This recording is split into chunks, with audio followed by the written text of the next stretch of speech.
very much, sir. And now, the moment we have all been waiting for. It is my great honor and privilege to invite His Excellency, Mr. Imran Khan, the Prime Minister of Pakistan, for his address. The Prime Minister of Pakistan, ladies and gentlemen.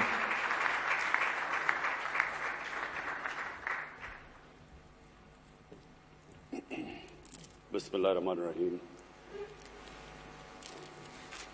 Honorable Prime Minister, Ministers, members of the Sri Lankan business community and our visiting businessmen from Pakistan, ladies and gentlemen. First of all, I want to thank the Prime Minister for one of the most enjoyable evenings I had in a long time last night.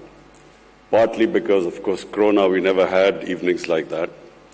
But it was good to see the cultural show and a really relaxed evening, and not to mention the amount of food that I consumed that I haven't had for a long time. Ladies and gentlemen, my motivation in politics was only one: poverty alleviation. I struggled for way back in almost 25 years ago. I entered politics because I felt that the best way to reduce poverty in our country would be to set up a welfare state. Before entering politics, I had built a cancer hospital in Pakistan, and the only reason to build the hospital was that poor people could not afford the very expensive cancer treatment. So therefore, the idea to have a cancer hospital where a poor person could go in and not worry about the expensive treatment. But during that time when I was building the hospital, I began to realize that in a country of right now 220 million people, the only way you can help the majority of the poor people is if you build a welfare state. And so that was the motivation. And today, I must say, I had a very good conversation with the President because I realized that he also was motivated by poverty alleviation. And so the current problem in Pakistan which we face is food inflation. And so we were discussing how to bring down the prices of food items. And so we came up, he told me how he went to China, and he actually visited various farms from where he discovered that how the Chinese how they had reduced the gap between the wholesale and the retail. So previously, and in our country right now, what the farmers produce and what that produce is sold in the retail shops, there's a huge gap. And so the Chinese reduced that gap through technology. And so I must say, I thank the President because I'm immediately going to go back and bring in technology to reduce this gap. The other way we can reduce poverty is through investment, is through promoting profitability, business. And so that's my second emphasis right now. We have completely changed our policies in Pakistan, which have sadly been there for almost 40 years, where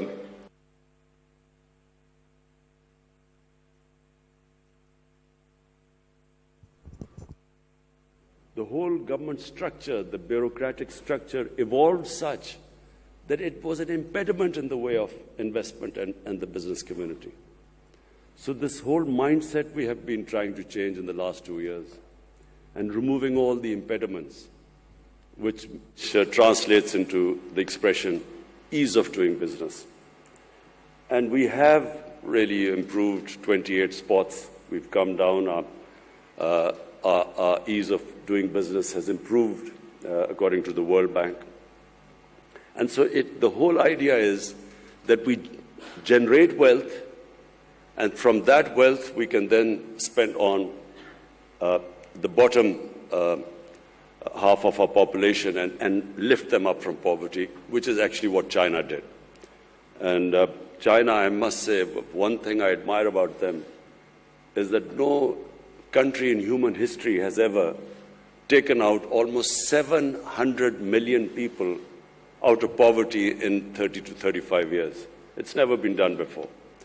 And so this is something which, your president and I had a long conversation. And of course, I've been emphasizing since we've come into power. So the reason behind backing our businesses, the business community and investment, is that if the final goal is to alleviate poverty, create wealth, alleviate poverty. The third thing you need to create wealth in any country is stability, is political stability, is having good relationship with your neighbors. Because one thing which Sri Lanka and we have had in common is that whenever you have conflict or terrorism, as Sri Lanka and Pakistan suffered from, then the first thing that it affects is the business climate, is investment, and in your case, tourism. In Pakistan also, but our tourism, of course, is not as developed as in Sri Lanka, but tourism also gets affected, and of course, Sri Lanka has suffered from. So, immediately when I came into power, I approached our neighbor, India, explained to them, to Prime Minister Modi, that the way forward for the subcontinent is for us to resolve our differences through dialogue and then improve our trading relationship and diffuse the tension. I didn't succeed, but I'm optimistic that eventually sense will prevail that the only way we in the subcontinent can get people out of poverty is have trading relationship, improve our trading relationship, live as civilized neighbors like the Europeans live. Germany and France have, God knows how many wars they've fought and how many millions have been killed fighting each other. But today, it's unthinkable for them to have a conflict because they're so interlinked together because of business. They're so interlinked, the trading ties are so strong, and especially after the European Union, that it's unthinkable that these countries could ever have another war. So similarly, my dream for the subcontinent is that we resolve our difference, and our difference is only one. It's the Kashmir issue. All we want is it to be resolved according to the United Nations Security Council resolution. And this can only be resolved through dialogue. What we've seen in the world in the last 20, 30 years, that when you have conflict between nations, it only breeds more conflicts. A nation goes into war to supposedly to solve one problem, they create 5 other problems after that. You have a war and the US goes into Iraq to finish off supposedly Al-Qaeda, but then you have ISIS in return. So conflicts are no way of solving problems. And I again give the example of China because President Xi specifically spoke to me. He said he also has problems with their neighbors. But all these problems are subservient to trade. Everything is subservient to investment and well-being and business. And so the same thing should apply in the subcontinent. We need to resolve our differences through dialogue, not through conflict. Because eventually, when you do not trade, when these huge, the subcontinent with almost 1.3 billion people, imagine the potential it has It is one of the biggest markets. And the only thing, in my opinion, keeping it where it is right now, unfortunately, is that our inability to resolve our political differences through dialogue. I also feel that, and I want to believe that Pakistan can play its part in reducing the rising tensions between the United States and China. Some 50 years back, it was Pakistan which opened up China for the United States. It was Pakistan who organized the meeting between Henry Kissinger and the Chinese. So we hope that we can again play our part.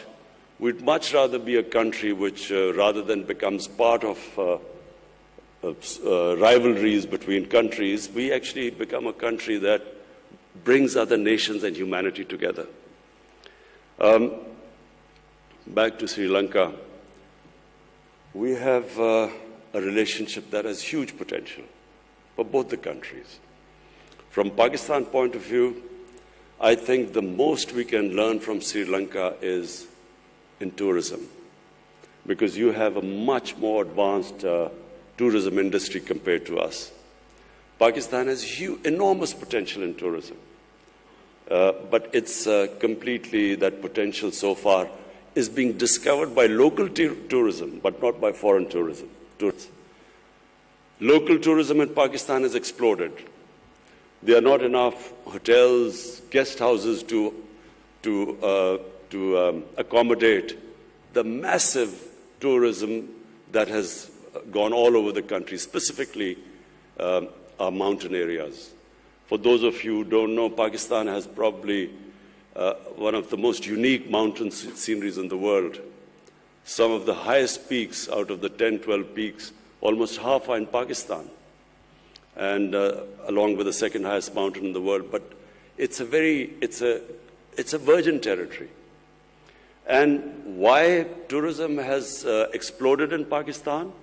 Because of the mobile phone. People go with a mobile phone, take pictures, put it on the Facebook, and that's how tourism has exploded locally. But I have been to a resort in Sri Lanka, and the way Sri Lankan tourism has is on a different level to us. So therefore, I brought our tourism minister here, and we would like to have contacts with you in developing resorts in most of our, not just mountain areas. Pakistan also has probably the most undiscovered religious tourism. For people in Sri Lanka, what is of great interest is the Gandhara civilization, the Gandhara Buddhist civilization. North of Islamabad was the center of the Buddhist civilization. And we have discovered various new sites for Buddhist tourists to visit Pakistan.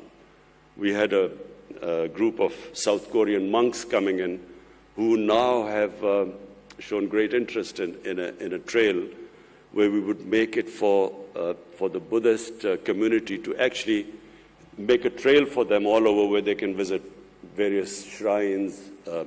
We just recently discovered a 40-feet sleeping Buddha in Pakistan, which is quite unique.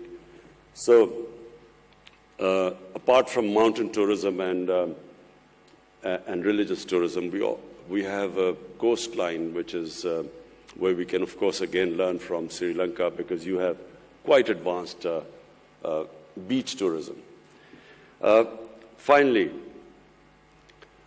I would like to ask the business community in Sri Lanka to participate in our CPEC project. CPEC is an initiative of the BRI, the Chinese Belt and Road Initiative. And it opens the opportunity, as our Commerce Minister just mentioned earlier, that it opens the opportunity of Sri Lankan businesses right up to Central Asia. It gives you an opportunity of connecting from Gwadar, which is the port, right up to Uzbekistan and the Central Asian states. And this is the connectivity which Pakistan offers along with, in CPEC, we have these special economic zones, which give incentives to businesses to set up industry there. So I invite the Sri Lankan businesses, investors, businessmen. You can come over to Pakistan, and we'll be hosting you. Meanwhile, we brought our Pakistan business community, top businessmen here, who will be interacting with you and discussing various ways which would be of mutual benefit to both of us, both the countries. I again thank the Prime Minister for inviting me to Sri Lanka. I extend my invitation to you, Mr. Prime Minister. We look forward to seeing you. And finally, about cricket, I saw the evolution of Sri Lankan cricket team from a non-test playing country into a country that actually won the World Cup in my hometown, Lahore. And I never thought I would see that happen. But the emergence of the Sri Lankan cricket team was actually, for us in the subcontinent, a source of great pride, because it meant that, it was another team which could challenge the best. And yes, the answer about more interaction in sporting relationship, yes, because nothing improves the standard in countries more than when you have countries playing each other in various sports. Number one, cricket, because this is a passion in both the countries. But in Pakistan, our squash teams have been of very high quality, and of course, a hockey team.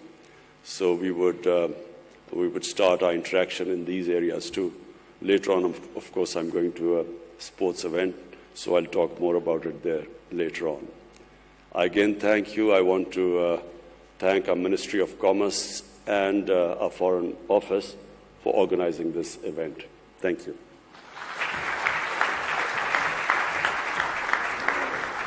Thank you very much, Excellency.